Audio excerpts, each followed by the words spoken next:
Au TEP à tous, bien-aimés frères et sœurs. Monsieur Zelensky fait quelque chose qui n'a jamais existé dans le monde. C'est-à-dire mettre un pays en adoption. Attendez, je reprends. Monsieur Zelensky est en train de mettre l'Ukraine en adoption. En tout cas, ce qu'il veut, c'est de mettre l'Ukraine en adoption. Il veut donner l'Ukraine à l'OTAN pour que l'OTAN puisse adopter l'Ukraine. À peine si M. Zelensky ne demande pas à l'OTAN de venir prendre sa place, au secrétaire général de l'OTAN de devenir aussi le secrétaire général ou le président de l'Ukraine. M. Zelensky demande à l'OTAN de prendre le contrôle de la partie de l'Ukraine qui est sous son contrôle, afin que l'OTAN puisse gérer cette partie-là jusqu'à nouvel ordre. C'est du jamais vu. C'est pour la première fois que nous assistons à un phénomène pareil. Mais l'OTAN est bloquée parce que l'OTAN n'a pas le droit de faire la guerre directement contre la Russie. L'OTAN a le droit de soutenir la Russie selon la charte de l'ONU, de soutenir l'Ukraine selon la charte de l'ONU. Un peuple qui est attaqué, qui est agressé, a le droit de faire appel à un autre pays pour venir l'aider. Mais ce pays n'a pas le droit de rentrer en guerre contre l'autre pays parce que ça élargit la guerre, ça étend la guerre sur plusieurs territoires et c'est comme ça qu'on arrive justement à ce qu'on appelle la guerre mondiale. De même, le droit qu'on est en train de refuser à la Russie, c'est-à-dire d'avoir des amis qui viennent l'aider sur son sol. Alors, qu'est-ce qui se passe? Hier, Zelensky demande à l'OTAN de prendre le contrôle de la partie qui est sous son contrôle, afin que l'OTAN puisse faire la guerre contre la Russie. Or, si l'OTAN accepte de prendre le contrôle de cette partie, ça veut dire que l'OTAN devient le belligérant. Déjà, nous savons que l'OTAN est co-belligérant. Parce que, vous voyez par exemple les missiles à longue portée, ce sont des experts otaniens qui les utilisent. Ce sont des satellites d'information otaniennes, les GPS otaniens, que l'Ukraine peut utiliser pour le faire. Maintenant, ce qu'ils veulent, c'est que, au lieu que ça soit la co-belligérance, mais ça soit la belligérance directe, c'est-à-dire que c'est l'OTAN qui s'attaque. Parce que si la partie que l'Ukraine a là, l'OTAN prend ça dans les circonstances actuelles, ça veut dire que l'OTAN doit faire la guerre. Mais c'est comme la Russie. La Russie a pris les 4 oblasts et maintenant c'est la Russie qui fait la guerre contre l'Ukraine. Puisque la guerre là a commencé depuis 2014. J'allais même dire avant 2014. Depuis 2008 par là. Donc depuis 2014, cette guerre a permis à l'Ukraine de massacrer 14 000 Ukrainiens russophones. Ce sont ces Ukrainiens russophones que la Russie est venue sauver parce qu'ils ont demandé à la Russie de les aider. Nous sommes d'origine russe, nous parlons votre langue, vous ne pouvez pas nous laisser se faire massacrer comme ça, venez nous aider. Et c'est là que la Russie a dit, bon, ok, moi j'occupe ces parties. Quand la Russie a pris ces parties par référendum, bien sûr, il leur a demandé s'ils voulaient bien faire partie de la Russie pour avoir plus de protection, ils ont dit oui. Donc à ce moment, ça devient le territoire russe et maintenant la Russie se bat contre l'OTAN. Donc si l'Ukraine fait la même chose, l'OTAN occupe ça, ça deviendra comme si c'était le territoire otanien. À ce moment, c'est l'OTAN qui rentre en guerre contre la Russie directement. Là, ce n'est même plus la co-belligérance. Là, c'est la belligérance directe. Et c'est ce que Zelensky est en train de demander aux pays de l'OTAN. qu'ils puissent prendre le contrôle. Mais ils ne peuvent pas le faire. Pourquoi? Pour deux raisons essentielles.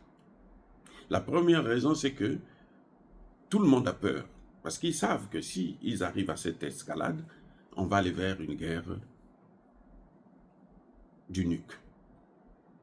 Et ça, personne n'en veut. Même si Joe Biden est maintenant âgé, il se dit, bon, moi, je m'en fous, moi, je veux partir. Mais il y en a des plus jeunes qui se disent que non, non, non, non, non. Qui essaient de calmer les vats-en-guerre autour de Joe Biden, comme Jack Sullivan ou encore le secrétaire d'État américain, Anthony Blinken. Il y a encore des Américains qui disent que non, stop, vous n'allez pas faire ça, c'est fini. Ça, c'est la première raison. Mais la deuxième raison, c'est laquelle? C'est que l'OTAN est épuisé. Je vous dis, hein, l'OTAN est épuisé. L'OTAN n'a plus les moyens de faire cette guerre. La Russie avait opté depuis un certain temps de faire une guerre par attrition. C'est-à-dire que vous fatiguez, vous n'avancez pas vraiment, mais vous fatiguez l'autre. C'est-à-dire que vous l'épuisez, vous épuisez tous les moyens qu'il a pour vous faire la guerre. C'est ce que la Russie est en train de faire. Ils n'ont plus de moyens. Ce que l'OTAN fabrique comme missile en un an, la Russie fabrique ça en un mois. Vous imaginez un peu? Comment vous allez faire une guerre contre un pays qui a produit autant d'équipements militaires? Comment? Les systèmes patriotes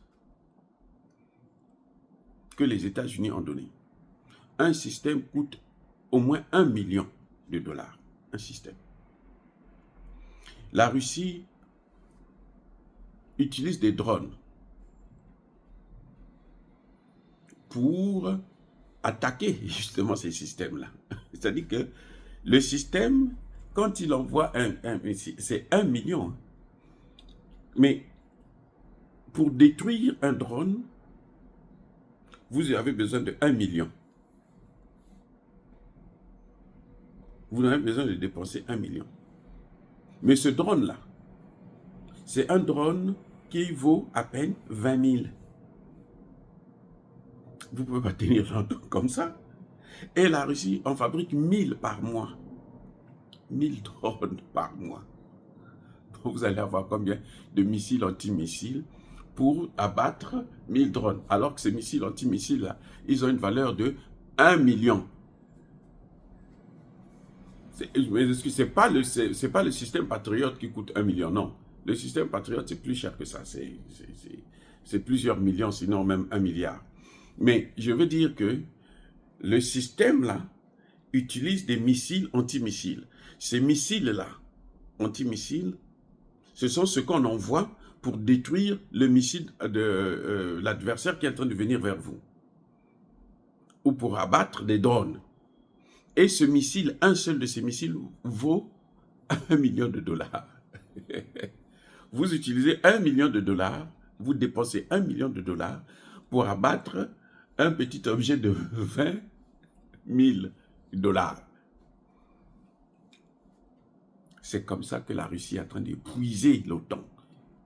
C'est pour ça que l'OTAN ne peut pas répondre positivement à la demande de l'Ukraine. C'est à cause de ça. Parce que ça coûte trop cher. Ils ne peuvent pas. Déjà, ils n'en fabriquent plus assez. Vous avez vu, vous savez quoi? Les Européens se sont organisés.